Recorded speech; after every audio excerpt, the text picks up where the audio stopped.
Yeah. So, going off of this mega fight that's going Yeah. to be happening April 22nd, Ryan Garcia versus Tank Davis. The press conference will be this week, and you will see me there.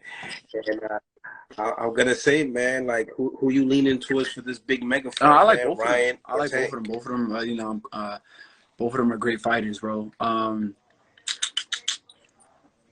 Ryan, if you would have asked me this before Ryan's last fight, I would say yeah, against Fortuna. Like I would have said like, oh yeah, Tank definitely has the edge, But Ryan has made a case for himself. Like he really, did his thing against Fortuna. A lot of guys don't have easy nights with Fortuna. You don't see guys.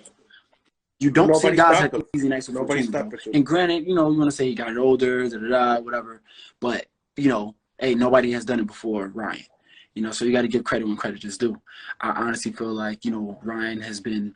I feel like he has a chip on his shoulder. Like it's something different about him. He's not just this guy that just want to just, make it, just fight and just look pretty and like nah. Like he's coming in there with like a chip on his shoulder. Like you just feel that energy. So, I honestly just feel like Ryan is making a case for himself. So when it comes to Tank, Tank is Tank. Like there's nothing that's really changed in terms of how I feel about Tank or how I look at Tank. He's a great fighter, bro, and he's gonna always bring that explosiveness. He's gonna turn it up when he wants to. He's gonna do whatever he needs to do in order to get that win and maybe even get the knockout. I honestly feel like it's a close fight. It's really a close fight. It's gonna be tough for Tank to get around that distance. Ryan is also fast. He got his own power. Dude, this is a good fight. I ain't gonna lie to you. Yes, this is a good fight. Ryan and Ryan, all you gotta do is tuck that chin. If you tuck that chin,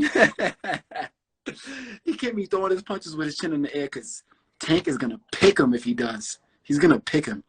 But if he doesn't do that, it's gonna be an interesting fight.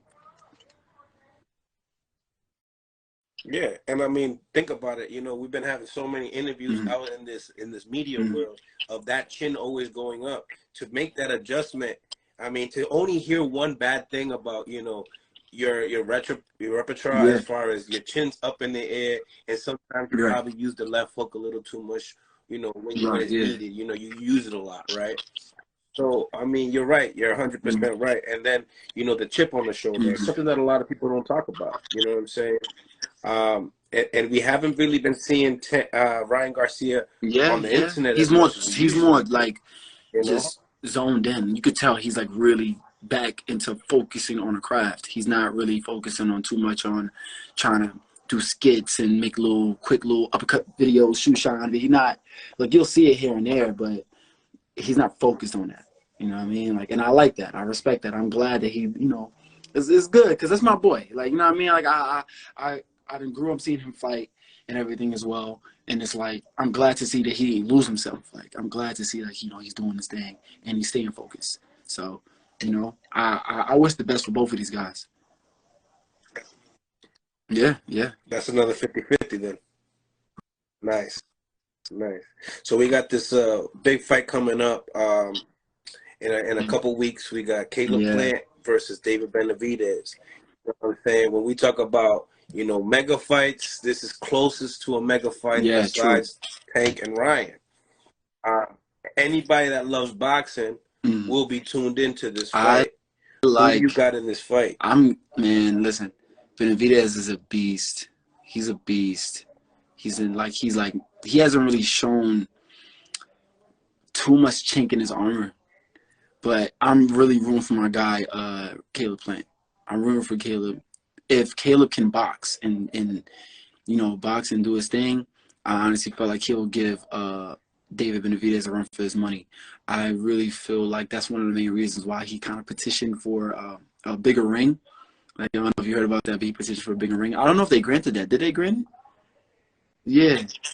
The bigger ring? I don't know. I think last time I heard, David said he'll give him whatever. Shoot, man. If you do that, then shoot, man. I love the boxing ability of Caleb, and so I'm rooting for Caleb for sure. But he's definitely gonna have his hands full with David. Like, David is a beast, bro. And I honestly feel like it's gonna be a great fight to watch. And I feel like people was gonna sleep on Caleb if he didn't get that knockout from Darrell. For I feel like he was gonna sleep on him more, but yo, like, Caleb is that dude, bro. People want to forget real quick, but nah, he's that guy, bro. And you know, he gave Canelo a run for his money. I feel like if he would have done certain things, because he had the right game plan in terms of the shoulder roll, it was executing it pretty well, but he wasn't doing anything after to demand the respect of Canelo. Like, I was watching, I feel like he took a lot from what Mayweather did. And I was watching Mayweather fight. What was the difference? Why did Canelo not do what he did to Caleb, what he did, you know, with Floyd? And what it was that Floyd kept him honest. Like, Canelo would throw something, he would catch him with the shoulder roll counter, and then throw 3 more punches after that, and then throw 2 after that. Like, he kept him honest. Caleb, he would catch him, boom, boom, and then look at his work. And then Canelo would come back and get his points back. That right there, that changes the small things in a fight mentally. That keeps the guy in the fight. But if you get punched again, and then get punched again, and then get punched again, now you're playing catch up. Now you're panicking. Now you're desperate.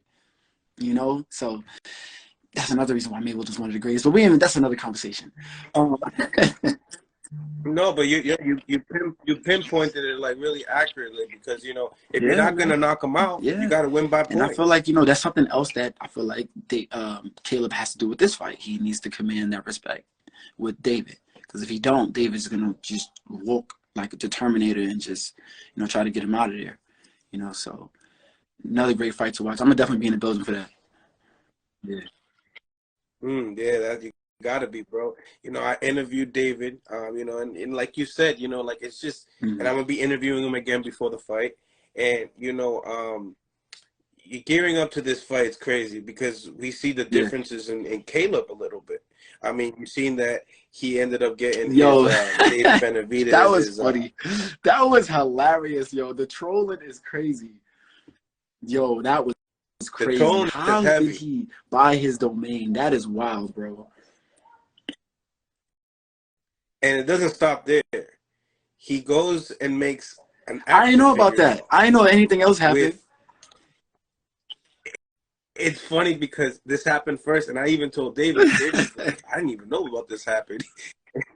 So I go, David, you know, what do you think about this action figure doll that Caleb Plant had, you know, with the shovel? Because you know what he did with Darrell, he shoveled the, you know, he buried him.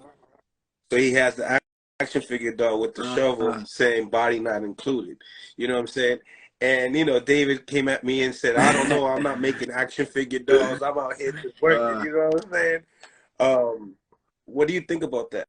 You know, as far as really getting into people's heads, I mean, it brings you back in the days as far as like Mayweather gearing up to big fights, brings Ali excitement, especially for the fans, bro. It's like the fans, you know, the fans gonna instigate. It's like, oh, he did that. What you gonna do now? What you gonna say? What you gotta say about that? You know, so it makes the fight even more interesting, bro. And it's fun to watch, honestly. Like, you know, like, yeah, everybody wants to see, you know, just, you know, Monty men just fight, and, you know, but sometimes adding a little sauce, a little spice to it gonna make it even better. Like, it's like case in point, perfect case in point. Josue Vargas and Jose Zepeda. Nobody really was eyeing that fight like that until the week of the fight, because of the press conference and the weigh-in. I ain't gonna lie to you, I wasn't really paying attention to the fight for like, in terms of wanting to see it that bad. Like, Jose is my guy. Of course I'm gonna watch it. But in terms of like me, like, no, I gotta see this. It was because of the animosity and all the stuff that was going on fight week. The press conference, Jose was talking crazy, and then they almost got into a fight in the weigh-ins. You need that. That's what entices people to watch the fights more, to tune in, bro. And stuff like this, the little mind games, is gonna do that for everybody else. So it's cool that Caleb Plant is doing that. Absolutely, man. Yeah, I definitely agree, man. It brings light to boxing. And you know, next week we got Tony Harris. Yeah, I'm going my boy Tony. Everybody be trying to count my man out, bro. Everybody be trying to talk about something.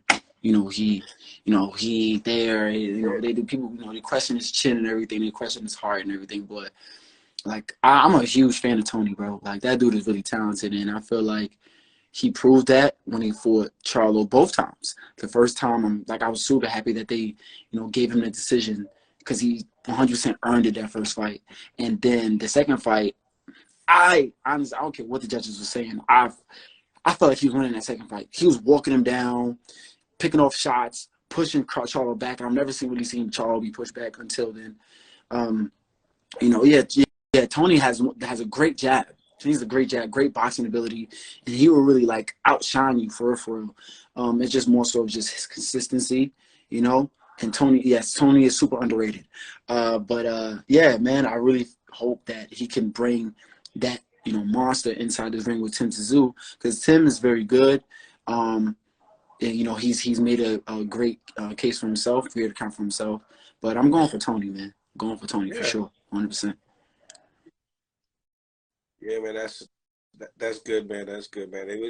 We got some great fights ahead of us. I'm not gonna lie, and I'm glad to be, doing what I'm doing. I'm glad you're doing what you're doing, and it's just a matter of time until you guys get your your headliner and all that other stuff. So all right now, it's all about making good displays of boxing every time you step into that ring. And man. The sky's the limit from there, brother. People be trying to man. People be asking me like, "Yo, man, when you gonna headline your own card?" Already, I'm like, bro, I'm only 6-0. Like, take it easy. I only got 1 year in the game. Like, I appreciate it. I see the vision. I'm glad and I'm happy that y'all have the vision and seeing me up there with the top guys and have me, fighting the main card. I appreciate that y'all see that vision. And that's what's up. But in due time, baby, in due time, it's going to happen. It's going to come. And we're going to just, put in our work and, give a great performance each and every time up until that point. Absolutely, bro. I get phone calls all the time, guys telling me, hey, put, I guess, guys that you fought in the previous when you was an amateur, hey, put them on the live. They should be fighting next. So I'm like, I don't think they're going to be fighting next. For real, bro. They try to get clout. I'm like, all right, I see what you guys try to do. But man, it was nice chopping it up with you, Shoo. I'll definitely be there April 8th, man. And I actually will be there. I'll probably see you on that Caleb Plant. Yeah, most definitely. I see you then. Tap in on me, man. You gonna be in town? Tap in. Sure.